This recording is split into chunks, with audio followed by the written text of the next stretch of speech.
All right, impromptu video, take 78. I wasn't going to make this video yet. Anyway, I was going to wait, but fortunately, I've got some really interesting people in a call with me right now, and we were starting to discuss it anyway. So I thought, why not just hit record and kind of try and make this video now? So we're going to be talking about TSM and Cloud9 entering the Call of Duty scene.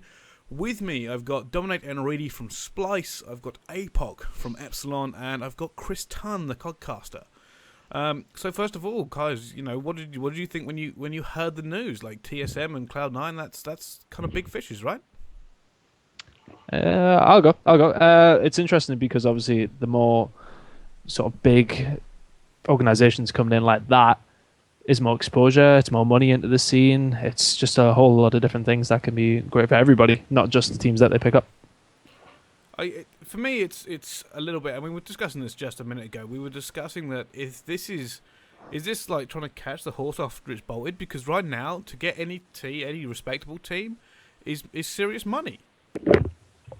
Oh yeah, it's going to cost a lot. Oh, Joel, Joel. Yeah. Yeah, what? Yeah, we're just discussing TSM and Cloud9 entering. I'm recording as well, Joel. But just jump in. Okay. So for me, we're talking serious money, and the other right. So there are two schools of thought here. They buy someone who's already got a slot, or they buy someone who's going to qualify online. Now, pros of buying someone who's got a slot is they're proven, they're good enough to get in the league through the LAN that they went to. So that's already like kind of that's a decent team. The negatives though, they'll pay so much more money there. Yeah, it's you're paying through the nose. There's no way you can even kind of contemplate how much that's going to cost. You got to be talking maybe 20k for the spot now. No, more than that. Exactly. Plus. All right, so quickly, before we go too much onto that, the other side of it is buying someone who's going to qualify. Now, if you're going to qualify from outside, it means you're not good enough to qualify in the beginning. And that's got you. If you're an org, you'll be sitting there going, well, surely, the top teams are all now in this league. Is there someone, can we find someone outside that should have qualified or we think could qualify or at least do better later in the year? And they will be considerably cheaper. But that's also a risk. What if they don't get in? Because you're going to try and sign salaries and stuff. But let's go on to the cost of TSM and Cloud9 actually entering here. There are several... Before you do, Bryce, Go on. before we assume anything that they are actually going to buy anything or try and pick up a team that hasn't already got into the league, why do you think they didn't, if not find someone to consult them or just take a splash before the qualifier? They might have someone consulting.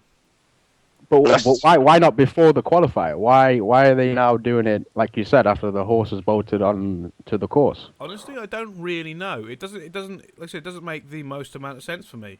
I'm also messing up this video massively. Yeah, I mean, it would have made a lot more sense, obviously, to jump in beforehand. I mean, beneficial financially anyway. But I mean, you only have to assume there was various teams emailing them and trying to reach out to them, Well, we know there was. We know there were these teams available. We've already kind of, said about this before. We knew there were teams at least kind of looking at it. But I don't know. This is what boggles the mind. You got to be sitting there thinking like, Dom and Reedy, you can attest to this. You guys were looking for an org 4 or 5 weeks ago. Yeah, around that time. Yeah, obviously you've now joined Splice, but another team, Millennium, and we've spoken on Twitter at length about Millennium being probably one of the most sellable or marketable orgs, or at least combination of players in Europe. I'm pretty sure they reached out to TSM, but they didn't get a reply. Well, yeah, that makes it even more boggling. Like, we reached out to Cloud9, did we not? I think we did. Yeah, we did. Yeah. So this is this is kind of one of the ones coming in a little bit late, if you ask me.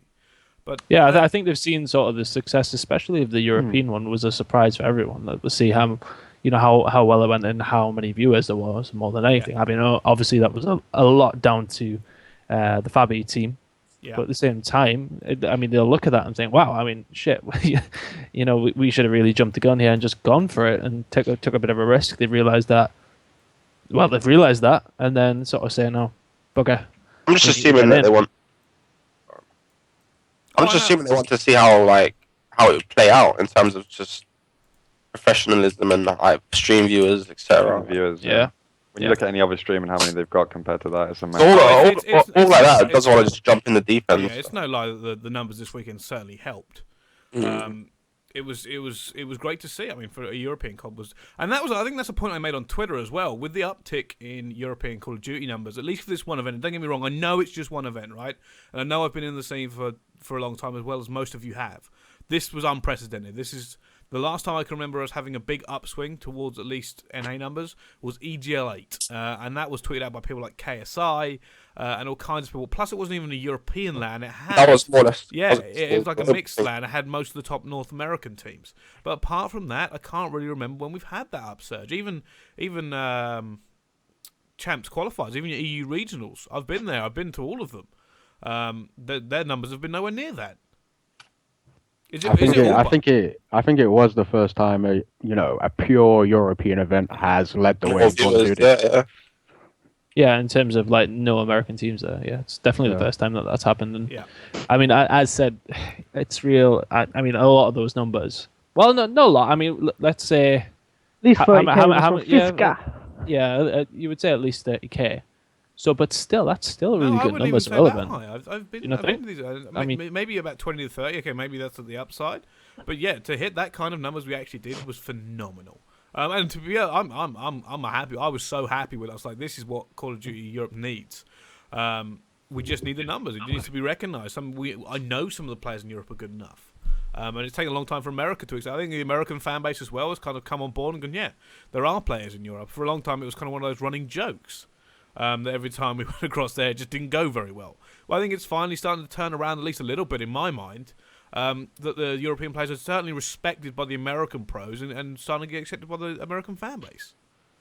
Pretty sure we had like 85K viewers on our last game, our qualifying game. Yeah, in total over Twitch and YouTube, I'm sure it was about 80, 85 in the end. So I mean, that is pretty damn good, really, isn't it? Let's be realistic. It was impressive. I don't think anybody really expected that, as you said, Brycey. And I really think I was thinking to myself, and I discussed what the project did, what they had with the ESL guys, what they were thinking they were going to get, and they were sort of happy.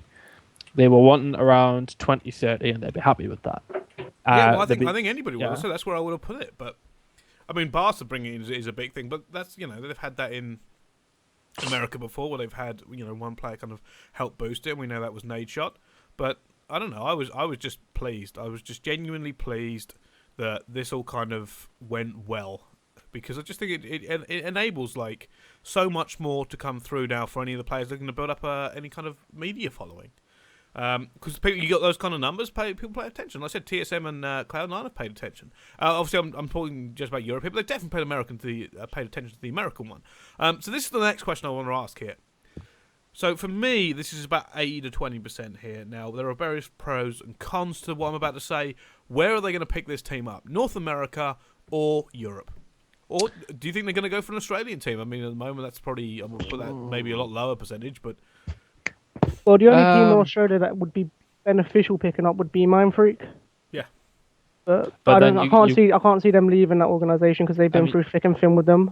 You've got to assume they'll have a massive buyout for them as well. I mean, they are the hot property in Australia. American side of things, you've got FaZe Optic and Team Caliber. They're all with big fan bases. They're not going to be touched. Yeah. Can't see them wanting to leave. So ideally, maybe someone like Rise won the 50K event. But then again, Rise are owned by an ex-NFL player. So why would you want to leave? That's another thing. You can see him selling. Like, no, this is what we were talking about. Like, I think the first pro and con we got to talk about here is yes, on large and through history, the North American scene is bigger. So that's where you got to be thinking TSM and Cloud9 are going. But the cost involved compared to picking up a North American team to picking up a European team has got to be miles apart. I honestly don't think it will, to be honest. Well, unfortunately, we've got someone who's kind of versed in that APOC. Do you want to weigh in here if you're here? So you want to compare the cost of picking up a I don't want European you to go into specifics, right? I'm not going to ask about your individual payments and stuff, but you've had European COD teams and North American COD teams, so it's probably one of these things that you can at least kind of attest to in terms of investment. Yeah, and I think just having insight on what players are being paid right now in America. To be honest, the two spaces are aligned in terms of cost right now, but with this development, you could probably assume that TSM and Cloud9 are going to inflate the cost of picking up a North American team if they do get involved. So this is another question I want to kind of attest to, at least a point here. To pick up a top North American team, and we're talking top 4, compared to picking up the top 4 in Europe, which, let's be honest here, in my mind, is the 4 that went through this weekend. Yeah. Do you think the disparity, now bearing in mind there are some kind of a few things that throw it off here, like Optic Gaming or FaZe, picking up any of those squads has got to be massively more expensive than picking up maybe, Millennium or Infused or Epsilon or Splice.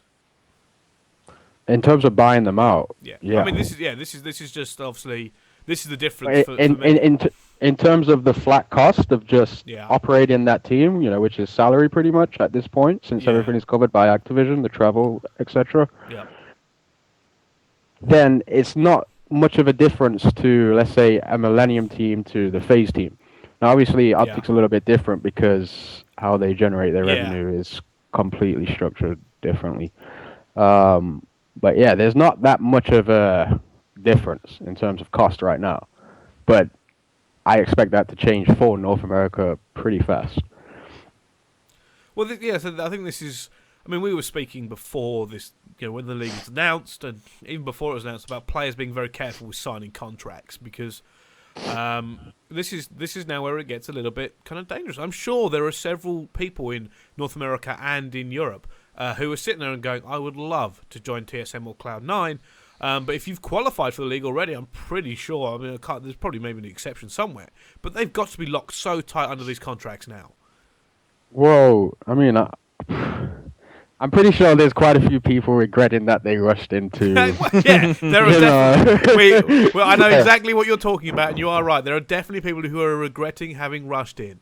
I know exactly who you're talking about as well. We won't kind of talk about it now, but yeah. So do you think this is going to be an issue for them? For me, I am surprised that this is coming out now. I couldn't think of a worse time for it to come out. If you're going to do it, why not just wait and go for season 2, or do it, a month ago? Well, the thing is, they'll be looking at it saying, well, we didn't do it a month ago because of what happened to the team we're referencing the previous talk there. So they'll look at that and say, okay, well, maybe we made the right decision. But realistically, if they'd come in earlier, as you said, like a month, 2 months ago, when we knew it was announced, we knew everything was going down, and said, right, okay, let's take a risk. And something we were talking about before. What would have been wrong with them taking that risk, and then suddenly, okay, they don't qualify.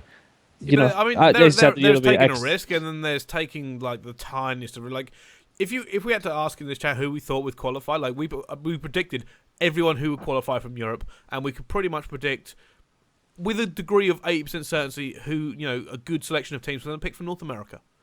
Exactly. To be fair, everything you're saying is correct, but when a team this is from us approaching orgs, we didn't have much to go by of saying what activity. We didn't have a lot of info of saying what we were going to be supported by. That's a good point. Do you think that's it then, really? I know you're getting at. So if you went to these orgs and said, right, the COD World League, we hardly had any information from Activision about the structure of what's going on. The actual league's going to be like. Yeah, going forward in terms of was they even going to put so much money into it in terms of flying us out to these events, stuff like that. Yeah, we knew the prize money was there, but we didn't know everything else to give them facts. Do you think that's? That probably is a big thing. Because you can't go to these types of orgs without facts, and if you're going to them with promises and saying you can probably guarantee it, but it's not a fact. But that's expectations, isn't it? There's a counter to that, because it's public knowledge that Activision have sent pretty much invitations to these types of orgs to get involved with Call of Duty. So it's almost like, who's messed up on the communication? Who hasn't asked the right questions? Is the orgs not asking enough questions, or is Activision not providing enough questions? To be honest with you, I'm kind of curious to see who TSM and Cloud9 have got, because clearly they are speaking to somebody. They do not throw open applications for Call of Duty without having at least an expert in the field. There is an expert somewhere. I don't know who it is. I don't know who the hell they're talking to, whether they're talking directly to Activision or they found somebody, or even if they just kind of had a look themselves. But they've got to have somebody, right? There's got to be somebody somewhere telling these orgs at least where to start. I want to point something out. I don't so. At the same time as the thing is, they're inviting applications. So, do you think they'll be actively looking at the same time? See, this is the other thing that I was curious about here. They said we are accepting applications. Now, that seemed so strange for me. In the fact that if any, like I said, we've already said these teams are going to be 3,000 emails. We're talking about if you're going to apply for one of these orgs, you're going to have to be probably not qualified for the CWL. And if you are qualified for the CWL, you're then going to approach this. Who's going to approach this org? It's either somebody to sell, right? So it means an org's going to go to them, which I can't see anybody wanting to sell it yet. Or the players have got to go, oh, we don't like the org that's already we're in to come into this spot now, and that creates all kinds of problems with, the spot and the just being a new org that's come in, and it for me it seems crazy. Is that just me kind of not really reading the situation? Now, hey Paul, I'm going to ask you about this here. They're taking open applications now. For me, that kind of screams, "Oh, come and approach us." But surely they've got to be more actively looking than that. I mean, I can only see. Yeah, I can only talk from my perspective. Yeah, well, that's what I'm not. None of us know for certain what's going on, but if I was the one advising them, then it wouldn't even be public knowledge that we're about to pick up a team, or we're actively looking for a team. It would be all be going on in the background, Well, yeah, that's which is what kind of weird about it, right? Yeah, which is kind of a sign that they. I don't know. It's quick though, because we're guessing here. This is guessing, because we don't know. Like I said, I've not heard. I mean, anyone advising. this can either be a PR stunt in terms of building up hype for the actual announcement, yeah, or they honestly don't have any options at all. Well, I think if one of those orgs, and this is like purely speculation, they've got to have gone to Activision first. They've got to have reached out to a rep and said, we want to come in, at least give us a pointer, or at least give us somewhere to go here, because they can't come in just off the bat without an expert there. And that for me is the logical place to start. If you need to start somewhere, you go with the people throwing the league, right? To kind of come in, because they're going to ask, what's the rules? How do we get in?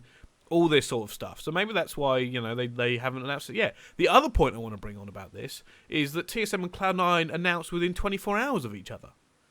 Is it a knee-jerk reaction from Cloud9, or is this both teams have been looking at it and maybe TSM played their hand and Cloud9 went, whoa, we also want in? Yeah, I think that's probably what's happened. Like one of them's done it, and the other sort of went, "Oh shit." I'm pretty sure. I'm pretty sure Cloud9 were previously looking for a team though. Yeah, I think I'm fairly certain I heard that as well. I think they were looking for the team, but then they didn't pick anybody up. Well, I mean, you can only assume with Cloud9's owner being affiliated with TCM in his past, that he kind of takes direction from them in a way, Not saying that he is trying to replicate what they're doing, but I would assume his initial, ideas or being tempted to get involved in a space would be filled with confidence after TSM actually make that leap.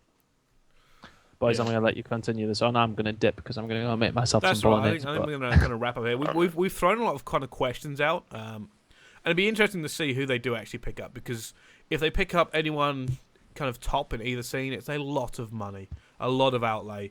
The benefit with the European scene is you may be able to pick up a team for a little bit cheaper. At least realistically, though, they're going to want to pick up a team who's going to last the whole year. Yeah, and actually do something. Realistically, you can't see nothing past that.